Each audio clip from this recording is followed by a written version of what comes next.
Hi cutie boys, welcome to my class. तो आज हम करने वाले हैं lines and angles for class 7। इसमें हम सारे जो लाइंस एंड एंगल्स में पॉइंट्स हैं, पॉइंट है, लाइन है, रे है, लाइंस के मैनी मोर थिंग्स आपको बहुत ही सिंपल लैंग्वेज और इजी वे में बता दूंगी पूरा चैप्टर एक ही शॉर्ट में। आई होप कि आपको वीडियो अच्छी लगेगी। आप एंड तक देखेंगे तो सारी चीज़ें आपको आसानी से समझ में आएंगी। चलिए स्टार्ट करते हैं बिना देरी करते हुए अपना नया वीडियो। तो सबसे पहले लाइंस एंड एंगल्स में आता है, आपने पढ़ा ही होगा प्रीवियस चैप्टर्स में, पॉइंट। तो पॉइंट क्या होता है, वी नो दैट पॉइंट क्या होता है, एक मार्क होता है, ठीक है, पोजीशन बताने की। जैसे कि ये होता है ना एक पॉइंट, इसकी कोई लेंथ नहीं होती, कोई ब्रेथ नहीं होती, कोई थिकनेस नहीं होती। मतलब वैसे तो इसमें अभी थिकनेस दिख रही होगी, लेकिन ये बहुत ही सिंपल सा, जैसे कि पेंसिल से मैं समझाती हूँ कि आपने बहुत ही ऐसे इस तरह से करें, लेकिन मुझे आपको समझाना इसलिए मैं बता रही। एक मार्क होता है जिसका हम नाम दे देते हैं, जैसे कि ए, और एक कोई भी पॉइंट ले लेते हैं उसको दे देते हैं नाम क्यू, कोई और पॉइंट ले लेते हैं उसका नाम देते हैं एस, ठीक है। तो हम लोग कैपिटल नंबर से नाम देते थे, कैपिटल लेटर से नाम देते थे।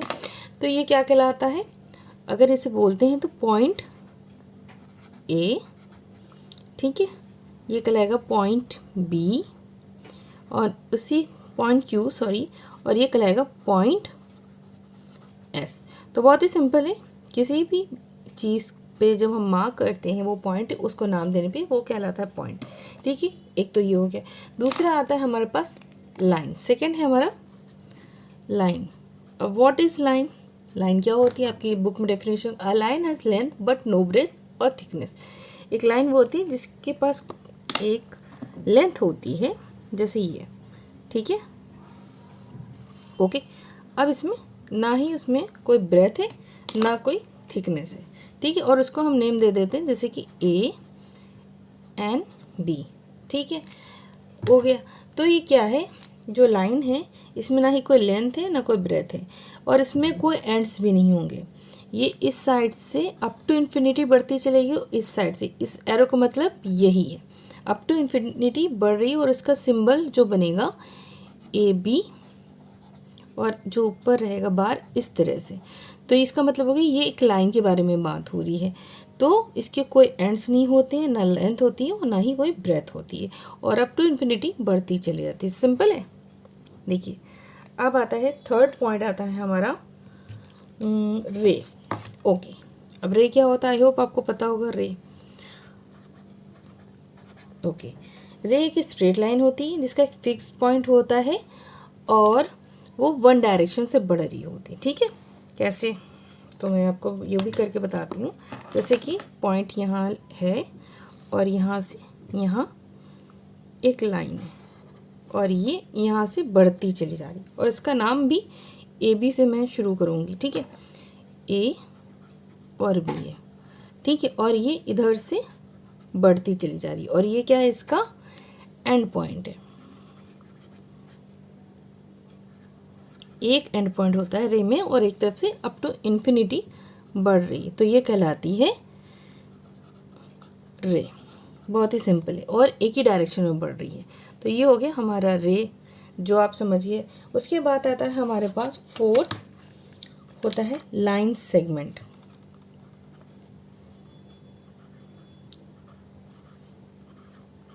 व्हाट इज लाइन सेगमेंट, ये भी एक तरह की लाइन ही है, बट इसमें क्या होता है, देखिए मैं एक लाइन बना के दिखाती हूँ आपको। इसमें क्या होगा, देखिए ये लाइन है, मान लीजिए मैं स्केल से ले लेती हूँ, ये 5 सेंटीमीटर की एक लाइन है, ठीक है। मैंने इसको बनाया, तो मैंने क्या यूज़ करे, इसमें 2 पॉइंट्स यूज़ करें। तो a line has 2 fixed point या 2 एंड पॉइंट्स, ठीक है, और एक डेफिनेट लेंथ है। ये क्या है, 5 सेंटीमीटर है, आप किसी भी लेंथ की हो सकती है। उसका नाम मैंने दे दिया ए और बी, ये पॉइंट्स के। तो इसमें 2 एंड पॉइंट्स है, ये स्ट्रेट लाइन है, इसकी एक डेफिनेट लेंथ है, तो ये कहलाएगी ये लाइन, ठीक है। अब इसका क्या है, इस लाइन का जो हम लिखेंगे लाइन, ये लाइन सेगमेंट ए बी, तो उसके ऊपर ऐसे करेंगे, मतलब एक फिक्स्ड है, तो ये कहलाएगा हमारा लाइन सेगमेंट। तो लाइन और लाइन सेगमेंट में क्या डिफरेंस, आई होप आपको इतना क्लियर हो गया होगा। अब आता है collinear points. Okay, what are collinear points. अब देखिए ये होता है इसका, इफ़ 3 और more points lie on the same straight line, ठीक है। तीन या तीन से ज़्यादा जब हमें मिल जाते हैं पॉइंट्स एक स्ट्रेट लाइन पे तो क्या कहलाता है? Collinear points. मेरे मुंह से निकलता नहीं ठीक से। Collinear points. ओके, कैसे होते हैं ये कॉलिनियर पॉइंट्स? ठीक है, जैसे कि ये एक स्ट्रेट लाइन है, ठीक है। ओके, अब यहाँ पे कुछ पॉइंट्स हैं 1 2 3 4, ठीक है। एक स्ट्रेट लाइन पे 4 पॉइंट्स है। यही पॉइंट्स की अब हमने क्या करें, नेम दे दीजिए, ठीक है। A B C और D। ओके, इसके पॉइंट पे वो उससे ज़्यादा भी हो सकते हैं पॉइंट, ठीक है, सेम स्ट्रेट लाइन में, तो ये कहलाएंगे collinear points. Okay, I hope आपको इतना क्लियर हो गया। अब आता है इंटरसेक्टिंग लाइंस। आई होप आपने पहले भी पढ़ा होगा intersecting line. What are intersecting lines? तो मैं बताती हूँ। इंटरसेक्टिंग लाइंस, ओके, इसका जो डेफिनेशन है वो है when two lines intersect each other at one point only. जब कोई दो लाइन, ठीक है, एक ये लाइन मान लेते हैं ये है, ठीक है, यहाँ से यहाँ तक, और दूसरी लाइन मान लीजिए ये है, ठीक है, यहाँ से यहाँ तक, आपस में इंटरसेक्ट मतलब मिल रही हैं, एक दूसरे से मिल रही हैं या कट रही हैं, जैसे हिंदी में बोल सकते हैं एक दूसरे को काट रही हैं, मिल रही। यहाँ पे क्या आएगा? एक पॉइंट, ये पॉइंट हमें मिल रहा है तो यही कहलाएगा इंटरसेक्टिंग पॉइंट, ठीक है। तो इससे पॉइंट ओ के नाम से हम कह सकते हैं, और यही पॉइंट ऑफ इंटरसेक्शन कहलाएगा, ठीक है। ये होता है, ये जो पॉइंट ओ है पॉइंट ऑफ इंटरसेक्शन।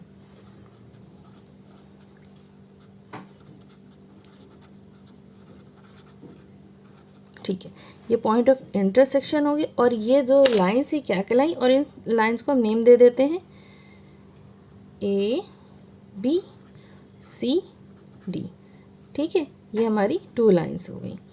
तो ये लाइन्स क्या कहलाई? A B C D, ये कहलाई इंटरसेक्टिंग लाइन्स, ठीक है, ये इंटरसेक्टिंग लाइन्स कहलाई। और ये जो O है, point O is known as point of intersection, ठीक है। अब आता है कॉन्करेंट लाइंस। बहुत ही सिंपल है, देखिए इंटरसेक्टिंग लाइंस जैसे आता है उसे कॉन्करेंट लाइंस भी आता है। देखिए अब हम लिखेंगे concurrent lines.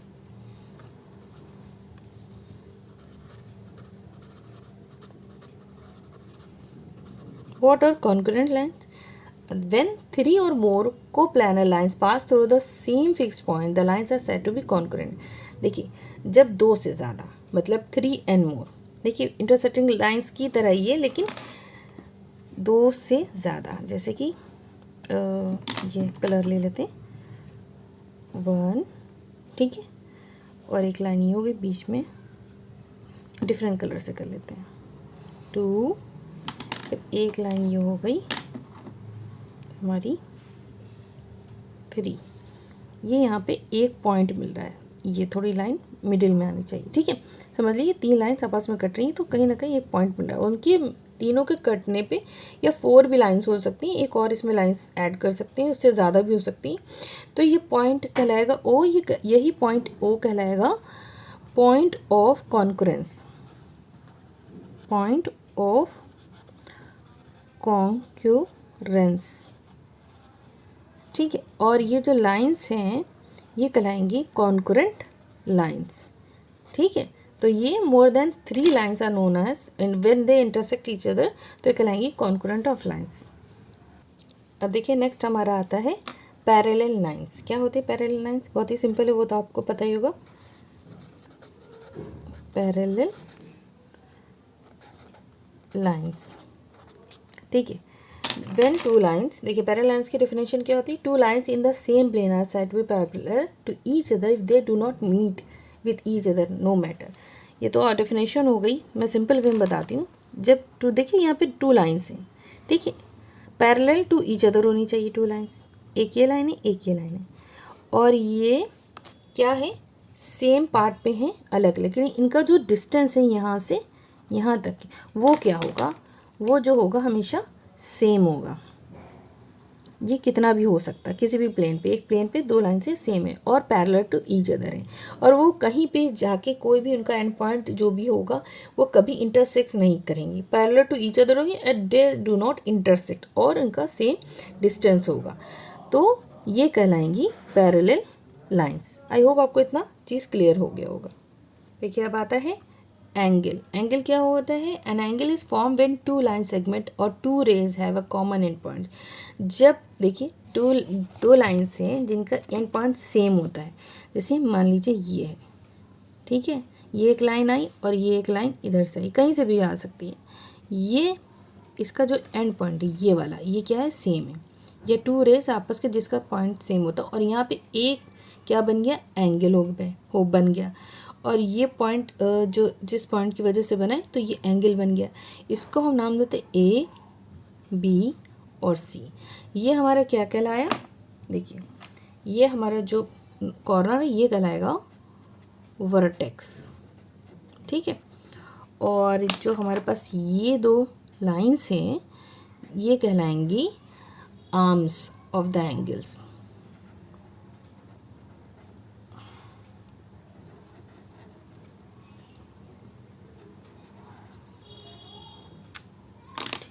Arms of the angles, ठीक है, ये एंगल्स के आर्म्स है और ये इसका वर्टेक्स। और इसको लिखेंगे कैसे?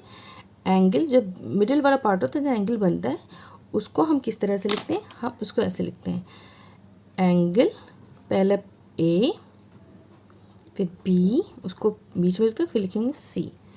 ओ माय गॉड, ये देखिए ऐसे लिखते हैं ए बी एंड सी, ठीक है। तो इस तरह से हम इसको डोनेट करते हैं, जो जहाँ पे होता है उसको मिडिल में लिख देते हैं। इसके बाद आता है टाइप्स ऑफ एंगल्स। और एंगल्स अब कितने टाइप्स के होते हैं, चलिए मैं आपको बताती हूँ। पहले भी आपने पढ़े होंगे कि कितने टाइप्स के एंगल्स होते हैं। तो सबसे पहले आता है हमारे पास अक्यूट एंगल, ठीक है, अक्यूट एंगल। तो एक्यूट एंगल क्या होता है? बहुत ही सिंपल होता है कि वो लेस देन 90 डिग्री होता है। तो कोई भी मान लीजिए ये है, मैं सिंपल रफली बना रही हूँ। देखिए 90 डिग्री स्ट्रेट लाइन होती, उससे थोड़ा भी टिल्ट होगा, ज़रा से भी झुका होगा, तो वो क्या कहलाएगा? जैसे मान लीजिए ये 50 डिग्री है, तो क्या हो गया? ये एक्यूट एंगल कहलाएगा, ठीक है। अब उसके बाद आता है हमारे पास नेक्स्ट होता है राइट एंगल। तो आपको पता है ना राइट एंगल क्या होता है? राइट एंगल जो कि होता है हमेशा 90 डिग्री का। बहुत सिंपल है इसको बनाना। देखिए ऐसे स्ट्रेट करा, ये लाइन है, straight angle is known as a right angle. तो ये हमेशा 90 डिग्री का ही होता है इस तरह से। तो इसमें कोई मुश्किल नहीं, आप सबको पता होगा, ठीक है। अब आता है हमारे पास ऑब्ट्यूस एंगल, ठीक है, ऑब्ट्यूस एंगल, ठीक है। ऑब्ट्यूस एंगल क्या होता है? जो मोर देन 90 डिग्री होता है और अंडर 180, मतलब 90 डिग्री से लेकर अप टू 180 डिग्री तक होता है, वो कहलाता है ऑब्ट्यूस एंगल। इसकी एक लिमिटेशन है, ठीक है। तो यहाँ पे जैसे ये है 180 डिग्री तो स्ट्रेट लाइन होती है, ठीक है। अब उससे बस थोड़ा सा बढ़ा हुआ हो, मतलब इस लाइन को टच ना करे, ये है मान लीजिए 120, तो ये 120 हो गया, ठीक है। तो ये क्या कहलाएगा? मोर देन 90 और लेस देन 180, तो ये कहलाएगा ऑब्ट्यूस एंगल। अब आता है फोर्थ वाला, आता है राइट एंगल या स्ट्रेट एंगल। स्ट्रेट नाम से ही पता चलता है और राइट भी नाम से पता चलता है। तो स्ट्रेट एंगल क्या होता है? जो स्ट्रेट लाइन होती है ना, ये बहुत ही सिंपल, और यहाँ पे एक पॉइंट है, ठीक है, यहाँ से ये होता है टोटल 180 डिग्री। तो ये क्या कहलाता है? स्ट्रेट एंगल, सिंपल है। अब आता है हमारे पास, देखिए रिफ्लेक्स एंगल। फिफ्थ वाला होता है क्या? Reflex angle.